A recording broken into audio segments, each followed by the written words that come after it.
All right, apparently we're live now on the YouTube. So Cool. it's been a while, but here we are. We're back. Yeah. Um, I told Edgar that we were. He was actually. I think we talked about this a while ago, but he was actually asking um, about if we were going to start this up again, and I was like, oh yeah, I don't know, man. I just like I'm really bad with my my time management, and I thought that I could do more than I actually could, but then I'd like talk to you the very next day, and you're like, Yeah. "Oh yeah, we should start doing it again." I was like, "Yeah, fucking, we should, man." I know. I have a lot of people come up to me and ask like when we're gonna do this thing again. Like 12 people. Which is really interesting because I thought that maybe like a total of like 3 people listened to it, you know. Which I mean, 3, 12, I guess it's in the same And 12 band. was an exaggeration. It was one person, Well, but in my mind, one person equals 12. 12, yeah. And when I say Edgar, it's I think what really counts is that he asked multiple times. So Okay. that kind of counts as That does multiple count. people. Yeah. But yeah, so we're both kind of in the thick of our track seasons. You're Not really. Mine's done. pretty much done. Mine just ended. Yeah, mine just ended Oh, so because your guy North. that just won conference isn't going to go any further, or what? Well, we'll have like one more meet, but it doesn't mean anything. Yeah. I mean, let's just take a look real fast. Yeah, I mean, our conference is like 5 weeks before anyone else's conference. I'm sorry, not 5 weeks. Probably about 3 weeks. Okay. I was like, damn, that's I like, think I think nationals is 5 weeks from right now. So just imagine like going to conference, peaking for conference, and then having 5 weeks to nationals, and then having to keep that peak for 5 weeks. yeah, that's really difficult to do. It's baloney. Yeah. So if anyone from the Northwest Conference Gaming Commission or whatever they're called is listening to this, Change it. fix it Yeah. now. Yeah, that sucks. I'm, That's I'm something I. PO'd, dude. What's that? I'm PO'd. PO'd, man. Yeah. Yeah, Um, pissed off. I'm post office. Yeah, that's something that I think about with the training that I have my hurdler doing. Um, we just had prelims, conference prelims Friday, Uh-huh. and then we have finals on Friday of this coming week. Wait, repeat that. So I we had zoned out. conference conference prelims this past Friday. Okay. Okay. What was that? The 19th, right? Um, Yeah. and then we have conference finals next Friday. No way. Yeah. So Prelims and finals are a week away. our week away. Yeah. That's Which that's is crazy. it is. I think it's a little different because it's one, it's the junior college level. I don't know how they do it in other states, but in California, that's how they have it set up. Which is Weird. weird because even at the high school level, conference and finals is like 2 days apart at most. Yeah. It's Tuesday and then Thursday, Yeah.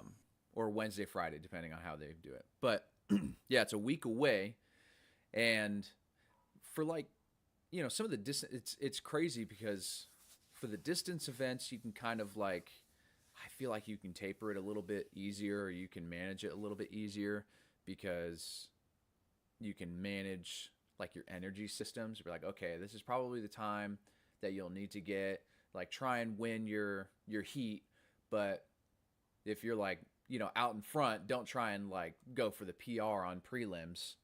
Just kind Yeah. of win and shut it down if you're far enough ahead with a lap tempo or whatever. But like Yeah.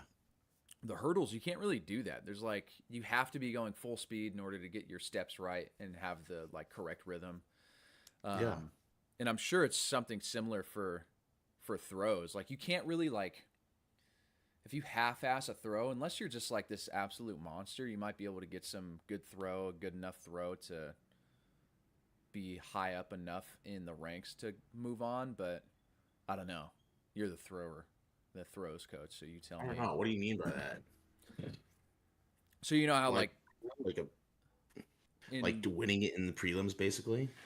yeah, because it's for prelims, sprints events at least, laned events.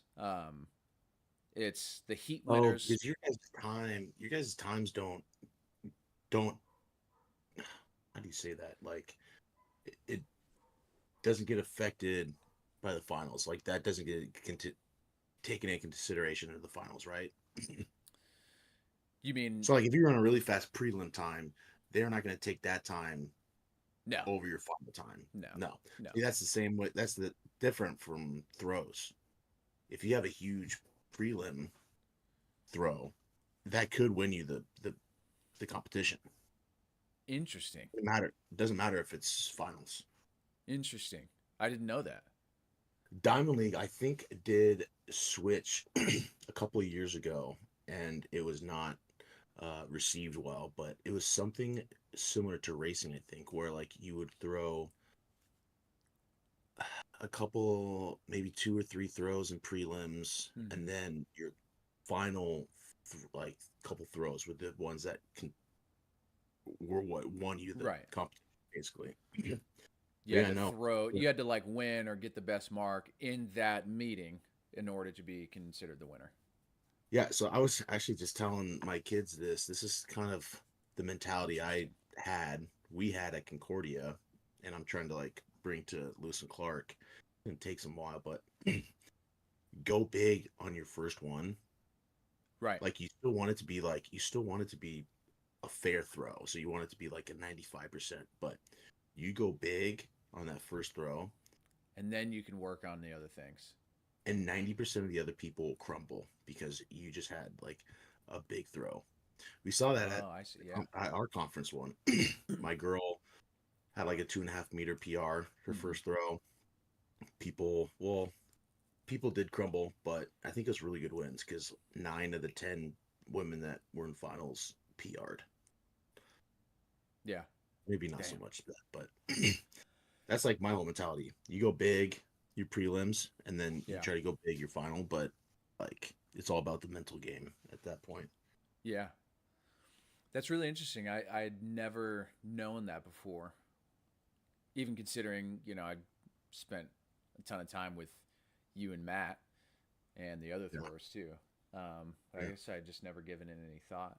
But yeah, so the time in the prelims does not matter. The only thing that matters, I believe, I gotta, I I have to go back and look at the rule book. But there are what are called auto qualifiers.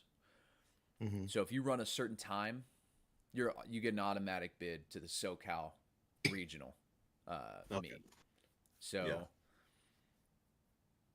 I don't believe you need to compete in conference in order to do that, in order to make it. But again, I always we always run at conference like no matter what. I have to go back and look at the rule books because this is my first year like actually as an employed coach at the college. Mm. Before I've just been volunteer like 1 day a week, Yeah. so I never really had to deal with too much of it. It's somewhat embarrassing that I don't know the full rules, but you have to in all the events pretty much you have to hit a certain standard or a certain mark or a time in order to go to SoCal and Hmm. even to the state meet, I believe. Yeah. So if you win conference but you don't like hit that SoCal minimum, like you basically won't go. They'll just put more people into uh, the SoCal from faster conferences. Yeah. Um, so And it's that's how it is for most Most things. Well, Yeah, we follow. I know for the most part, we follow the NCAA rules, um, yeah. just for some sort of standardization for when Mhm. kids move on. But yeah, Yeah. Yeah. Ours is a little. I always liked. We were actually talking about this because you guys have the auto qualifier. We do not have an auto qualifier. It's just top. I think it's top 18. okay, Make it the nationals. yeah, Um, but I always liked having an auto, like an AB standard, because that's what it was yeah, at NAIA. yeah, So, you yeah. hit your mark your first meet if you're good enough, and then you You just don't really go. coast, but you don't have to worry about making it. Yeah, and that's actually what my coach said too when we were at Concordia was like the goal was always first meet, get the standard. Yeah. And then you can work on things, and if something happens, you don't have to worry about all this other crap. You can just work on, getting better, cleaning things up. You do a couple meets here and there, but you don't have to, you Yeah. know. So that's now my cat's losing his fucking mind playing with this toy right now. But that's my goal too, is to always get the standard. But the problem is in Southern California that the regional standard is in most cases better than the state standard. Yeah. Okay. Um, just because there's so many people, like we have both San Diego and LA.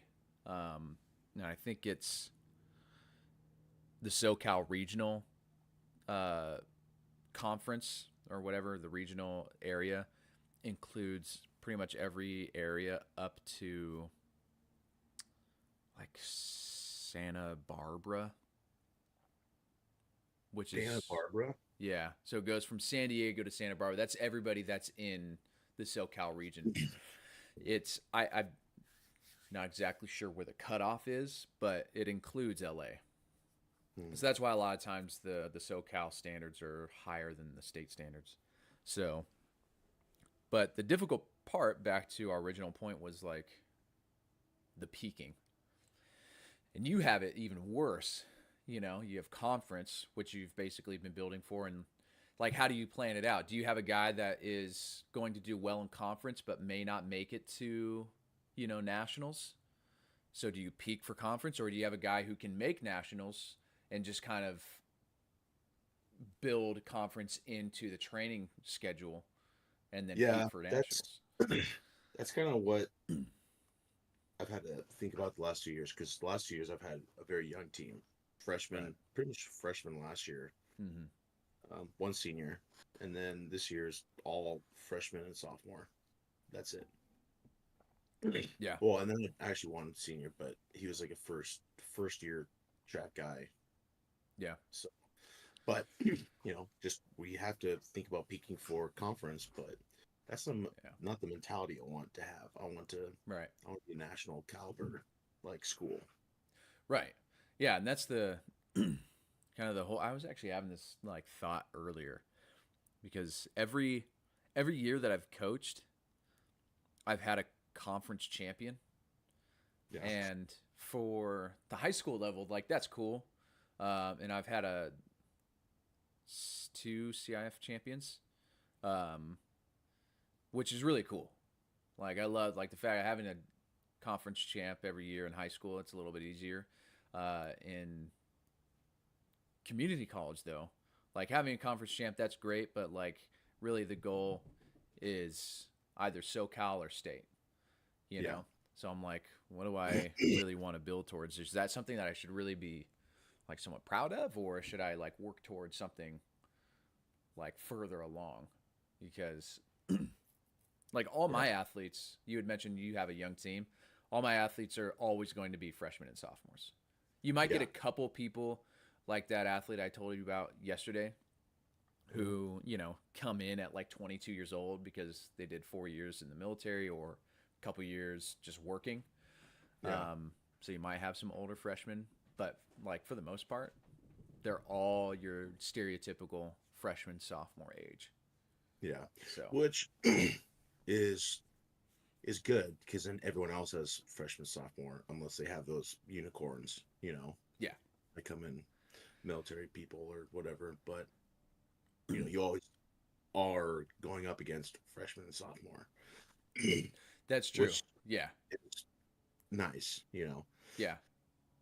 Um, At the university level, it's obviously different because you have a freshman at conference, but he's going up against like a 50-year senior, you mhm, know.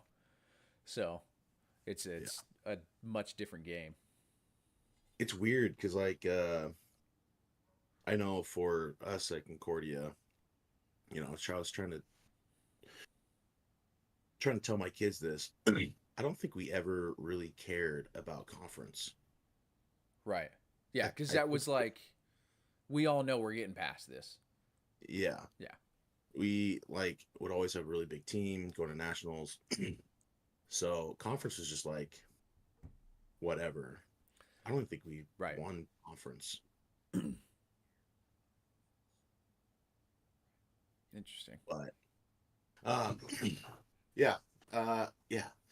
It's weird to try to change that mindset. It's also hard in D3 when you have athletes that are there to not just be athletes. You want student athletes. You want a really good like athlete and a really good student. But at D3, you get like really really good students and like so athletes. Yeah. Not so, but they focus a lot on schoolwork, and that's what I'm starting to kind of see as well. Yeah, and that's you know similar to the JC level too. Like it, it's off and on. I mean, JC level is different in that it ebbs and flows. At the D3 level, you'll pretty much always get those people that are much stronger students than they are athletes. Every once in a while, you'll get a couple athletes, so you're like, why the hell are you here? Yeah, But at the JC level, you either get like the kids that just didn't do well in school and were absolute freak athletes, and you're like, awesome, consider myself lucky.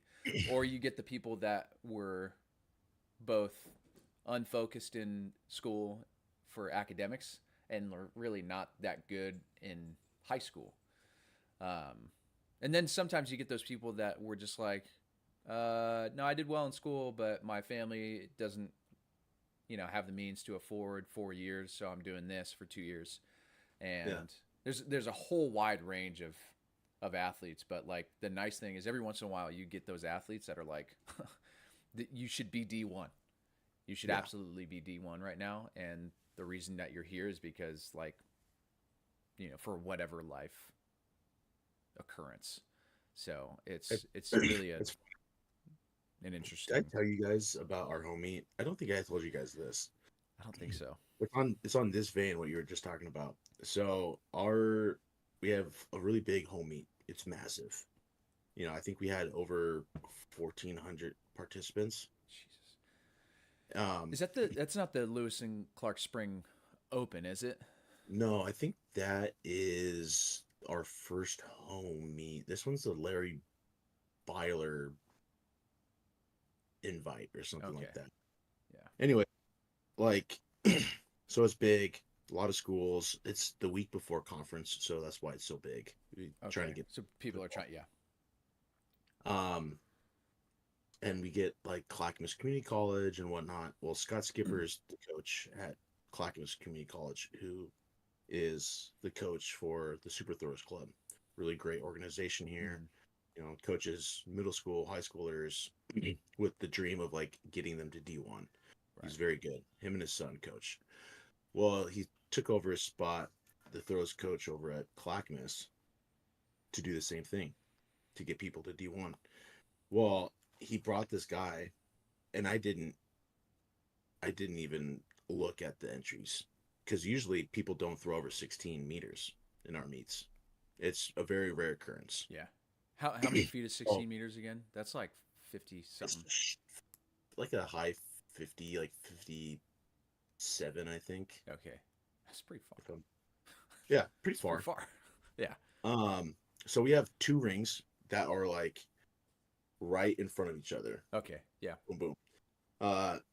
We usually use the front ring because you never have to worry about people. And Right. from the front ring to the edge of our sector is like 19 meters. And Yeah. it has a stupid little board in the back to try to stop because then after that it's like 5 feet and then the discus ring. So we're running Okay. discus and shot put at the same time. We're running men's and women's disc, or women's disc, men's shot put. And this guy walks up, huge. I'm talking like looks like he's like 35 years old. And his teammate comes up to me and he goes, "Yeah, he's been throwing like 18 meters in practice. Like he's trying to go for like 18.5 today." And you're And like, I'm like, "Holy fuck. What the fuck did I just get myself into?" yeah. Why did I Why? do this? Why did Yeah. I not look at the entry standards? Yeah. So for like that 45 minutes, I was freaking out because there's like people on the back side of the shot put ring. I'm like Yeah. in the back, like literally like kicking down the shot puts as he's throwing them so they don't bounce So they over. about, yeah. And he ended up fouling out. So he Oh, only got 3 throws and he was close to 18. damn. And God, it was the most scared I've ever been in a track meet, like hosting a track Yeah. meet, like something was going to go wrong. And it was the most excited I've ever been. I don't ever want anyone to foul out. I want everyone to do good, but it was the Yeah. most excited I've ever been for someone to foul out of a meet before. Yeah. Yeah. We were like, I remember I had a similar experience last year, uh, when like one of my, it was in the girls 300 race. They were going up against like some really like heavy hitters for our league, and Yeah. a girl fell over at like the last hurdle, which gave room for one of my athletes to take second and third, I believe. Hmm. And one of the athletes on our team was like at the finish line. That girl fell, and he's like, "Yeah, let's go!" And he's like freaking out, and he's like celebrating. And my initial reaction was like, "Fuck!" Like, yes. And then they took second and third, and then I had to like kind of check myself, like, "Oh shit, Yeah. this is like a at their oldest, like an 18-year-old, 17-year-old kid that just fell down." And I think she was probably younger than that too. And then the other at like coaches, yeah, fuck you, kid. Um, one of the other coaches talked to our kid that was celebrating when that girl fell, and was like, "Hey man, like you don't do that. Like they work so hard all year." And then I was like sitting there like selling. I was like, "Yeah, Billy, that's wrong. You shouldn't laugh at other people's failures like this."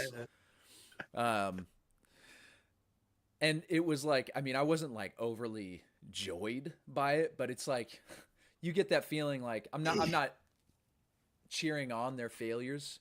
I'm just Yeah. happy that it left room for my athletes' success, Yeah. you know. So Yeah.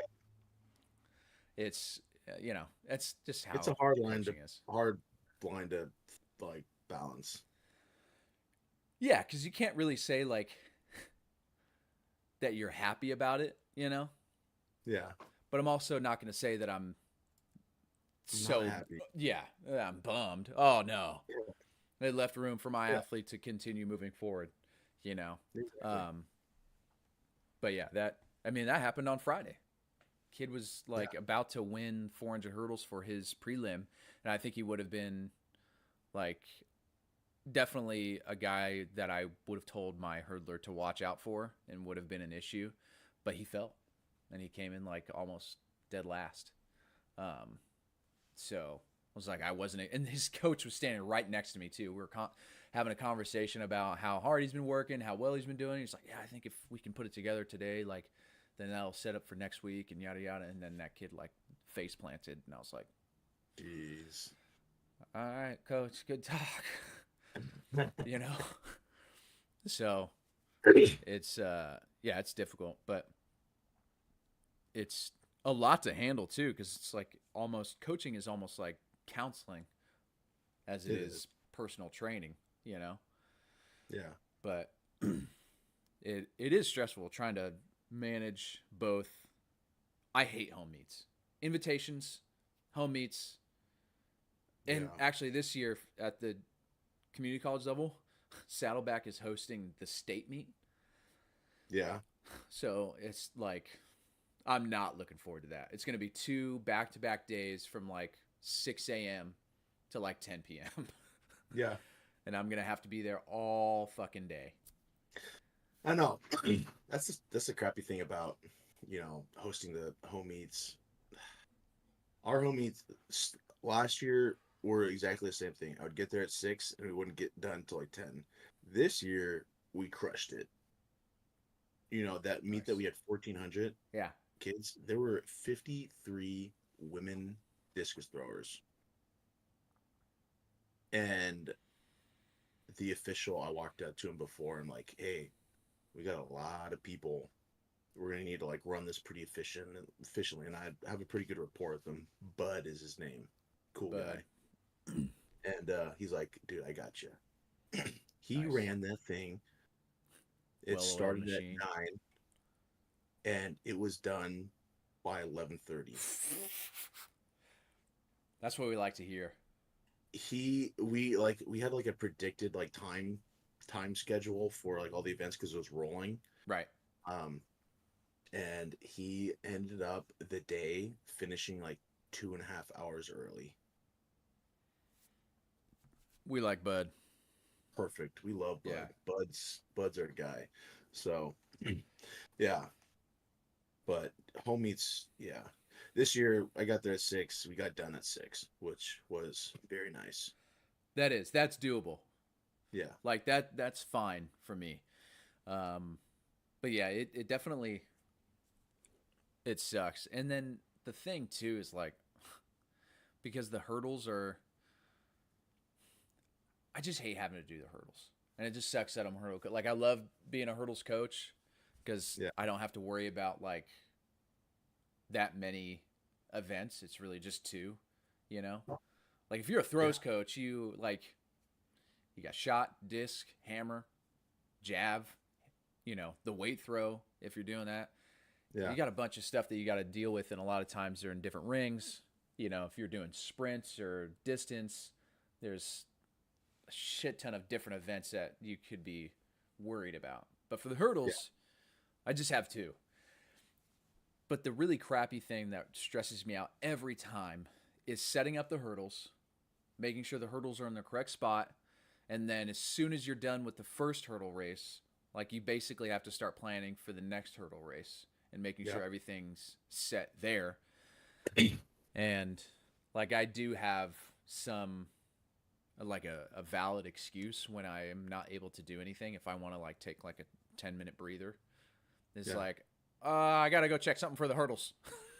But after the hurdles are done, it's like, okay, dude, let's you gotta help out with other stuff now.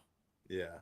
But Yeah, it's the shitty thing about hurdles is because like it's constant throughout the day. You got to yeah, make sure that you're ready to set the hurdles up. Then you got to be ready to bring them down or bring them up, take yeah, them off, put them back on. yeah. Whereas throws, you go. I'm there the day before, like setting up the sectors, getting them all nice, pretty. That's true. Yeah, So and then I just don't yeah, have to worry about it. And then we have student athletes or student workers that come in and just like do the raking and everything like that. yeah, yeah. This year for the state meet, we're gonna have a bunch of like student workers, which will be nice. It'll be really, really super helpful. But yeah, man, it's just like sometimes I'm really like, man, why don't more people do track and field and coach track and field? It's pretty chill. But then there are Yeah. times where I'm like, this sport kind of sucks. Like we're all doing different things. We got to go. Like if in a football game or basketball, we're all right there. Nobody's moving. We're right here. No. You know.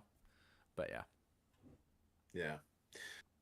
Yeah. I don't know. I'm already working on my plan for next year.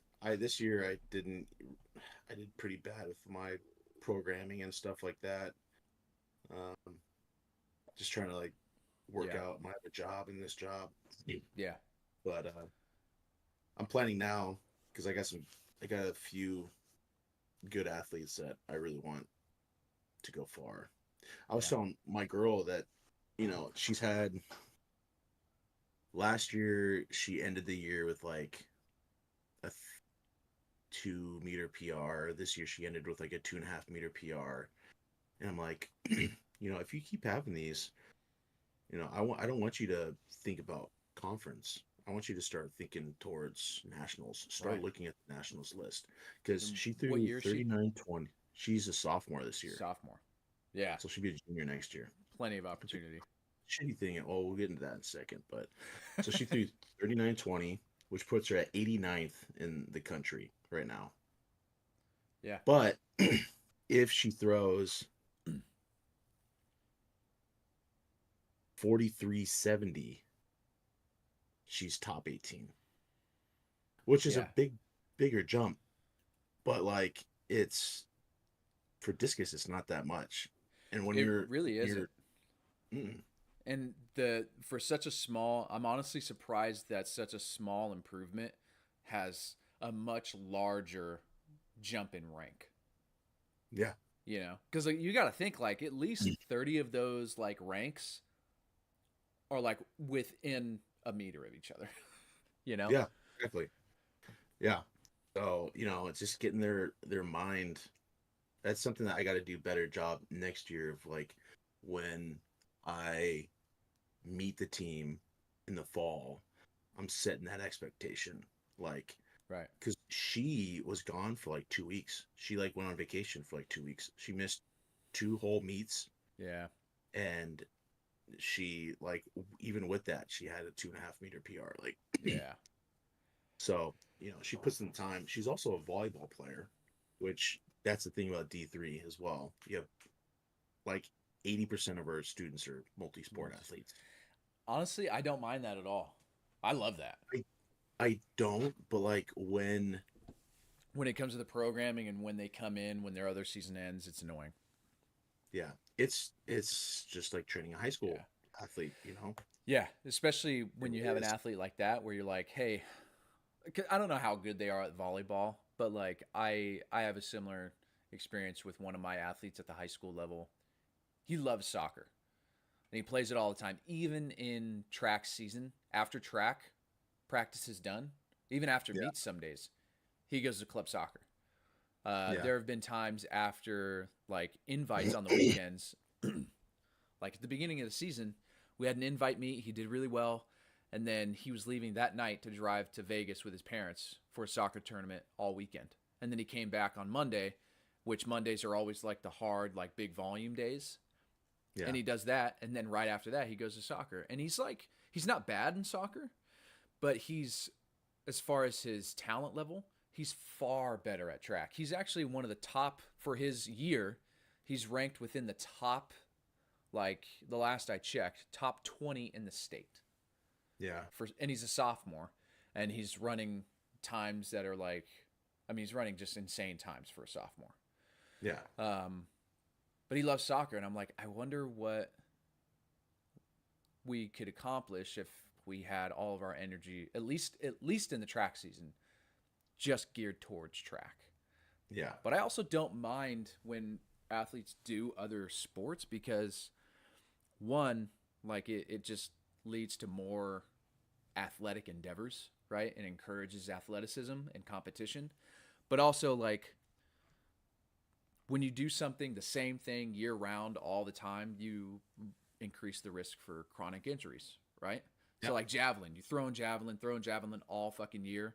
It's so you get, Tommy John or you get Yep. some elbow crank problem, right? But if you like do javelin track in the spring and then you want to go, I don't know, play basketball or something like that or football, I don't know, Yeah. in the fall, it's less I stress. totally agree. I totally agree. I think I might talk to the coaches this next season and be like, hey, I know it's your guys' season, but could I have them for like one day a week and not even throw, just work on like technique? just Yeah. like Yeah. shadows, things like that. You know, just so it's like not such a blank slate when you come back. Right.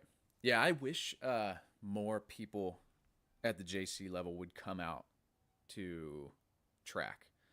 Yeah, The football coach is traditionally very against his guys coming out for track, yeah, which I hate, but I also somewhat understand in that like we have a very finite amount of time.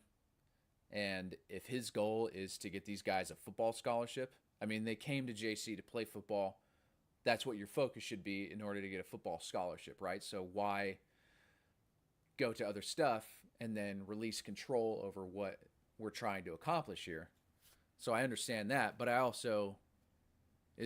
am very annoyed because like you look at most of the high level football guys, what else did they do? track. Track and field, you know? Well, especially for like for runners, Yeah, how much faster are they going to get in track, which then like right. carries over to football. They don't look at it like that. They just look at it as like they're not doing football, so they're getting worse. But They're in getting more, actuality, yeah. they're getting faster, like stronger, more explosive, Yeah. which then carries over. So Yeah. And pretty much all of the football guys that have come out to run track at Saddleback at least were like usually the guys that were like the most talented and had the most chance of getting a full ride or a scholarship to a like top tier school. Um, but that also could just be, the nature of their athleticism and not yeah, because of track. yeah, So, um, but yeah, I'm a huge proponent of people doing other sports, but it is annoying because you have to deal with. Again, this goes back to the initial conversation of programming. How do you peak? What do you do? And I've also been trying to figure out how to improve my my programming and my training because I'm constantly like, fuck, am I have I developed a good enough system? Like, is this training program as good as it should be? There's yeah, always going. I'm not going to create the most perfect program, you know, in the first year. yeah, But I'm like, okay, I just worry about like the athlete that I'm coaching. You know, yeah. It's hard. It's like I've one thing I've learned is like you can never have a perfect program, and that's one thing I took from Rome. My coach mm-hmm. was, he would have these weightlifting programs, and to the athlete, like I thought they were the best thing ever, but he was constantly like each year he would save all of his workouts. They're all on his computer. And Yeah, then the year after, he would have notes. He'd be taking notes of like how people looked, everything like that, yeah, like what their weights were, you know, having conversations with us. Like he felt like shit this week. Maybe I should back off. And then he would change next year's based off of that. yeah, So it's never gonna be perfect. And that's what I learned from him. yeah. Just, you Rip. know, R.I.P. having To confidence J in what Rome. you're doing. Yeah, rip Yeah, to J. I agree. Uh, That's what I do too. I keep all of my workouts that I have planned for my athletes in well at the community college level. I do because I don't plan the workouts for the high school level. yeah, I go off of whatever Edgar's doing for his sprinters, and I just add hurdles. yeah, But at the JC level, I have more freedom. I tried to do the same at the community college, and I talked to the head coach. I was like, "Hey, Can you give me a list of all the workouts that you're doing? Because what I usually do is I like to keep everybody on the same page. So if you need to take a guy for the 4x4, one of my 400 hurdlers, or 4x1, like I want to make sure that we're all doing the same workouts. We're on the same training, structure. I just add hurdles to whatever workouts you're doing." And he basically, like in a much nicer way of saying, he's like, you need to learn how to do this. So no. So you need to learn how to program your workout. So do your own thing. If you have questions, you can ask me, and I ask them all the time. He's like, if you have questions on how to plan it, ask me, and if I see an issue with it, like I'll let you know and I'll give you feedback. But so far it's worked out. Like pretty much all the time, I've been planning my workouts. I'm like, hey, I'm doing this workout today. What are you guys doing? And he's like, oh, it's this thing. It's usually pretty similar. But I always keep a digital record of what we do that week and that day, and then I make notes on how the athlete felt. So that way I can do exactly what Rome did, was go back and see, okay, what was their fatigue level? How did they look? What happened? Because even from week to week, I've had to change things where I've like, okay, we need to build in more volume, or we need to build up the intensity. And then I like structure a workout that was just way too difficult. And I'm like, okay, the one day, doing that one day is not going to really mess anything up. But if you do that for like 3 weeks, now you're fucking shit up. Yeah. You know, now you're like planning for disaster. Yeah. So, but yeah, it's again, I don't really get too concerned about my own benefit from making sure that I'm programming efficiently. The main thing is I don't want the athletes feeling like they're not getting better and getting a benefit from the workouts, because again, it's like you have 4 years, I have basically 2, with the first year being an introduction, you know, like you're kind of starting over because the hurdles, they go up 3 inches, and it's the same thing for throws too. The weights go up. You might have a guy who's really good in the disc because he's long, he's somewhat athletic, but relatively he's able to like throw the disc pretty far because it's not as heavy. But once he gets to college, that thing goes up by what, like 1.5 kilos or something like that. I can't remember. Or the disc? Yeah. How much does the weight increase? I think it's like 0.4. Oh, okay. So it's not that much. Yeah. But still. Yeah. Yeah. But the shot increases a lot though, right? It's like 2. Yeah, 4 pounds. That's 4 pounds. Yeah, okay. Yeah. So even then, like that's a lot, man. Like the 12-pound shot, I carry that around sometimes just to like, I'll go over to the throw section if I have some time and like fart around. But like the 16-pound shot is heavy. Yeah. It's heavy. It is. And like every time I like pick it up and I try and do it, and I'm like, how the hell do you not just rupture your tendons and break a finger? You also have really long, gangly fingers. So I do. That's true. I wouldn't be a good shot putter, but they're like little scarecrow fingers. Yeah, they're little salad, Mr. Salad hands or whatever. Yeah. But yeah, it's nice. It's definitely a rewarding thing because you have like so much time to build to this one point, like nationals or conference or regionals. But it is incredibly frustrating. Like coaching is, I don't think I've ever been more stressed than I am coaching. Like I was never this stressed as an athlete, you know? Yeah. But as a coach, you just essentially have very little control when it comes to like the execution. True. Yeah. So I get less stressed the more I coach, though. Really? Yeah. Yeah, I mean, I think it might just be because where I'm at, and like, I now realize I'm building up to something. Right. But I'm just not stressed as much. Yeah. I don't know. Yeah. Yeah, I'm not like losing my mind over it, but it's definitely something that I think about. Not, fairly often, pretty much every meet day, and then every meet or every practice too. I'm always like reconsidering, thinking about ways. I'm like, okay, do I do this? Like one of the things I often think about is like my hurdler had a huge PR, like a 1.5 second PR in the 400 hurdles.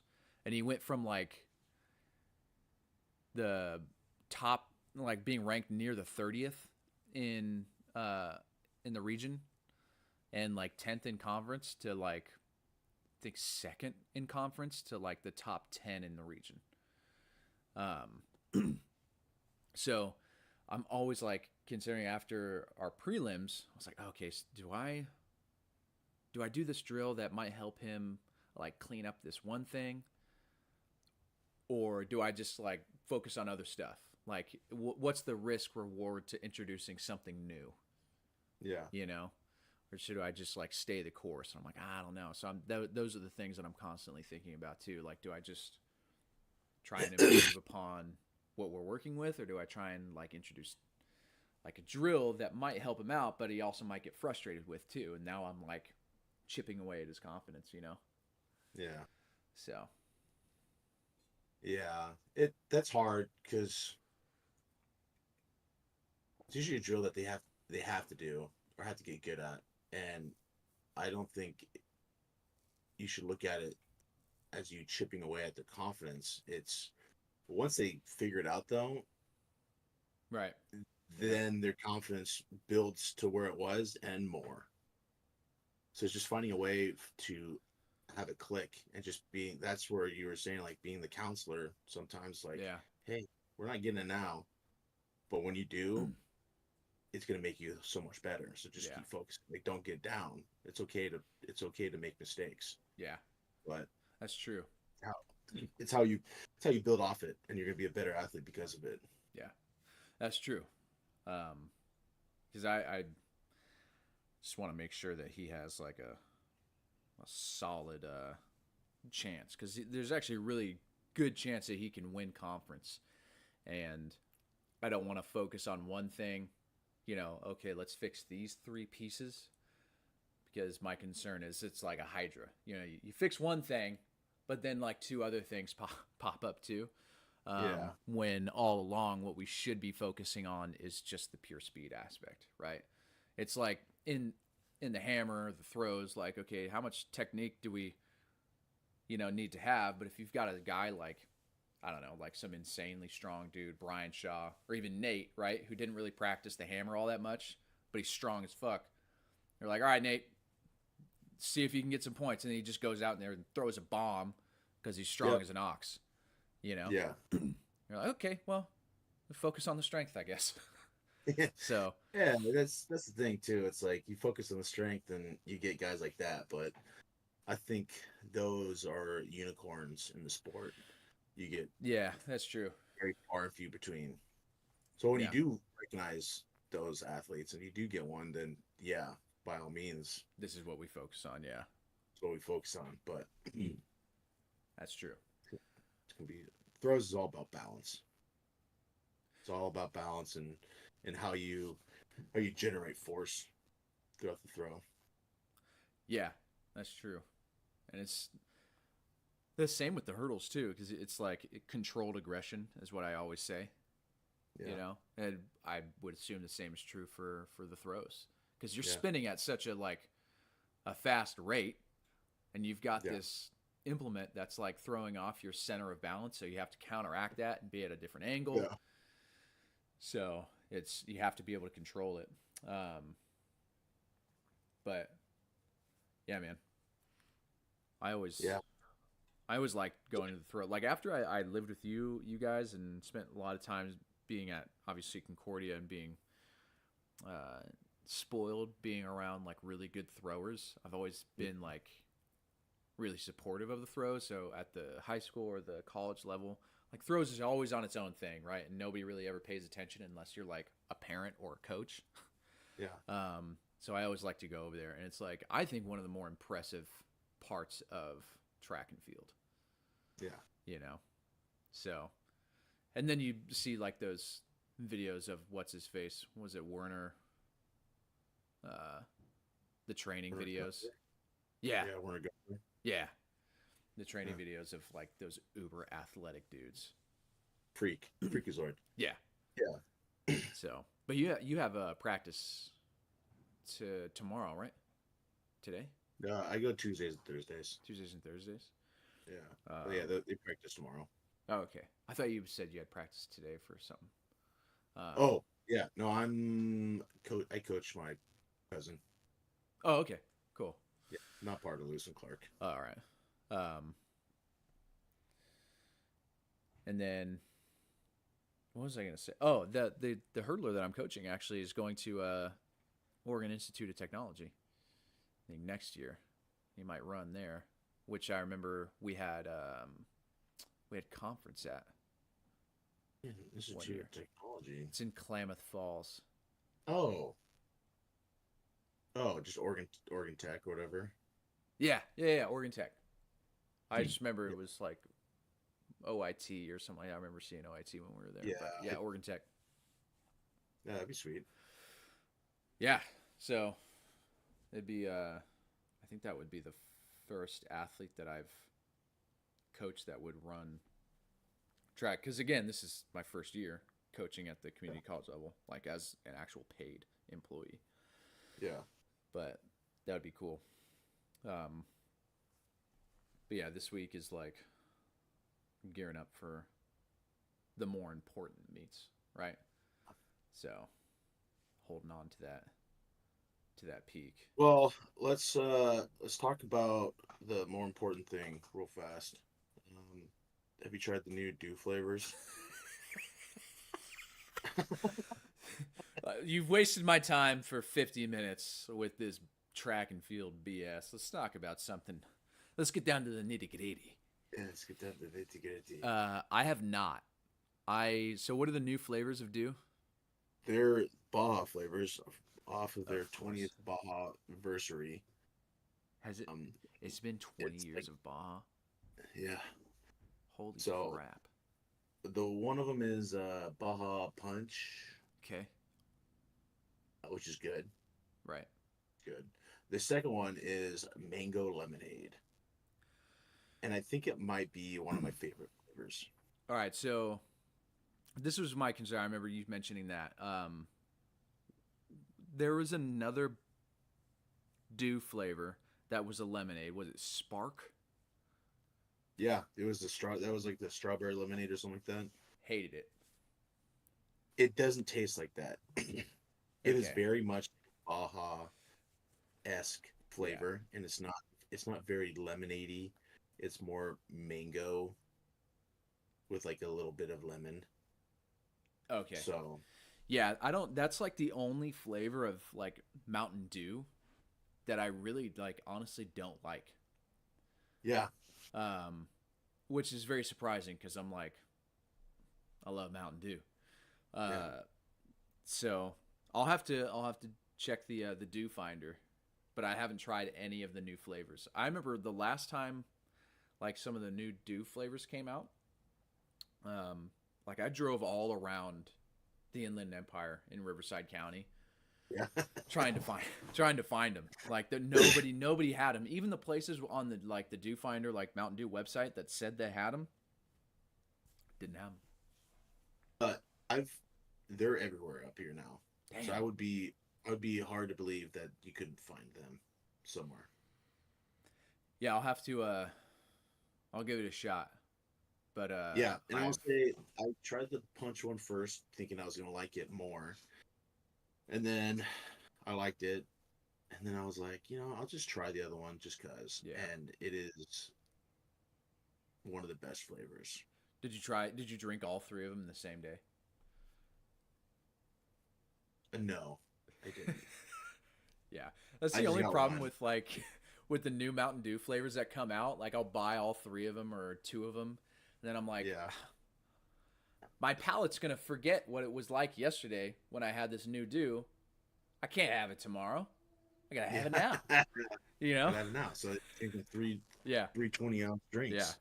Um, I did have a nice, briskly cold Mountain Dew on Wednesday though. It was Oh quite yeah, delicious. tell me about it.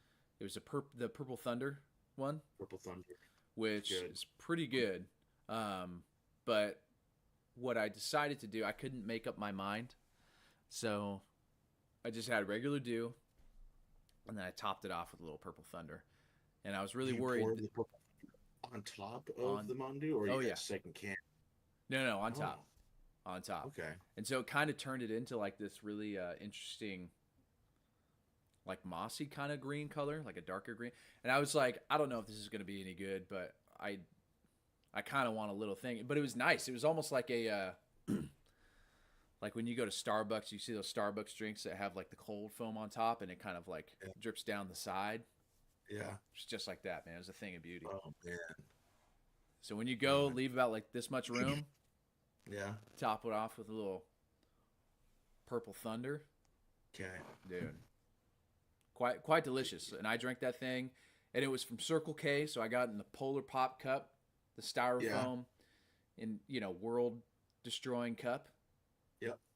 I've never felt better in my life. Good. Good. Amazing. Yeah. Styrofoam is the way to drink Mountain Dew. That or aluminum. True. Yeah. Aluminum. Just tastes better. I often get my dews in the plastic cups or plastic bottles. But yeah, I don't know. That's the thing that I often think about too, is that what do I love more? The fountain dew, the bottle dew, or the can dew? Can know. do. You think 100% can dew? I do. I think it gets colder. I think it stays colder. And I think Yes. it has like a crispness to it that the bottle doesn't have. Yeah. That's It's true. just hits different. It really does. It's got more of a bite. But the thing is, like, I'm going to be 32 this year. I'm not going to go out and buy a 12 pack of Dew because I'll drink them all. I have self control now. Yeah, I know, right? Yeah. That's what I like to call it. Yeah. When Other people say like they have self control and they can have one Dew a day. Not me. I just won't get it because I will drink them all. yeah, that's how my self-control is too. Yeah. So I end up getting the plastic bottles because it's just one or like 1.5. Yeah, that's what I do too. And because of my same self-control issues when it comes to Mountain Dew, I will often buy the more expensive like bottle, because the bottles are like what, 230 something, 240, Yeah. 250 at most. But like if you get a 12 pack of the cans, it's like what, $6 or something like that, 7, I don't know. Like that. Yeah. I actually haven't bought like a 12 pack in a long time, so I'm not sure if those have gone up more, but I know it'll keep me from drinking 2 or 3 in a day. Yeah. Like when those last couple flavors came out like years ago, like the summer flavors like 2 or 3 years ago, I legit bought 2 cases of each. And I kept them in our kitchen, and I legit had to force myself, and Jessica had an ultimatum. She said, do fucking 1 a day. And then there was a time too, and like it lasted, I don't know how many cans there were, but it was like, it lasted months. Yeah. And then sometimes on like really hot days, or if I had a really long day, I would have 2, and I would hide the can. I'd take a walk and I'd throw it away in somebody else's bin. I'd have another one. So I'm like it's like some alcoholic trying to hide his alcoholism. But yeah, that's how I have to go about it. I love the bottles though. I do like the bottles. Because at least that way, if I'm really like feeling bad about how much Mountain Dew I've been drinking lately, I can like force myself to stop, and I can just put the cap on. Yep. Save it for tomorrow, and it'll still be fresh. Yeah. You know? That is the nice thing about the bottles. Yeah. So, but the night, I don't know, sometimes those fountain drinks are real nice. Yeah. Yeah. See, they don't have like the good flavors up here. They will only have like the regular Dew, which is good. But I'm more of like a flavored Dew. Do you not have Circle K's up there? Not very much. I think we have one in Newburgh, but I think it's pretty small. Pretty small. Circle K is like one of the main distributors, I think, or like buyers, I don't know, of Mountain Dew. I know that. Yeah. So that's why they always have Mountain Dew. But the thing is, the one that I go to that's near my school is they only have it's always just the regular Mountain Dew and then maybe one like different flavor. It's either Code Red most of the time, but sometimes it's the Purple Thunder too, because it's like a Circle K exclusive. yeah, Circle K. Yeah. Not anymore. You can buy it anywhere now. That's true. So, but yeah, I need to go. I need to get on that Dew Finder and go get me the new flavors. Because what are the new flavors again? It's the mango lemonade. Mango lemonade, and then like Baja Punch or something like that. It's like a fruit punch. Oh, I've had that one. Oh, because that one came out was it 2 years ago, something like that? I think unless they've changed the flavor, it's a different one. It's different. Okay. Yeah. All right. Because I remember drinking Baja Punch, but it's probably new flavors. Yeah. Let's see. Baja Punch. Point Break Punch is what it's called. Point Break Punch. Okay. What's the flavor profile of that bad boy? Let's see. Safeway. Safeway. I wonder if I can go to a Vons and find it then.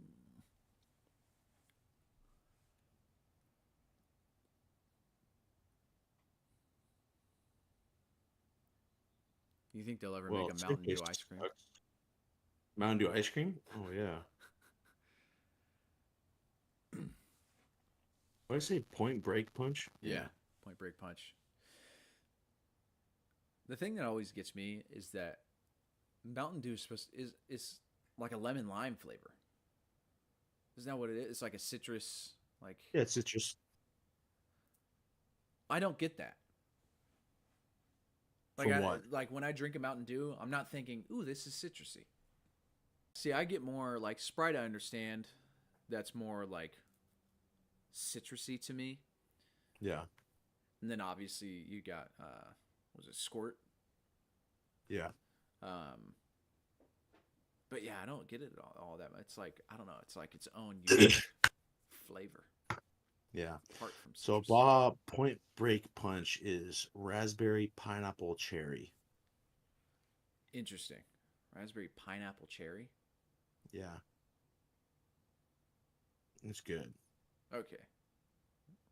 I'll have to try that one. Yeah. We'll see. Maybe I'll get that tomorrow. The other one's like a Baja Laguna, something like that. Oh, yeah. One. Yeah. Maybe I'll do it Wednesday. See if I can find a place and get one Wednesday.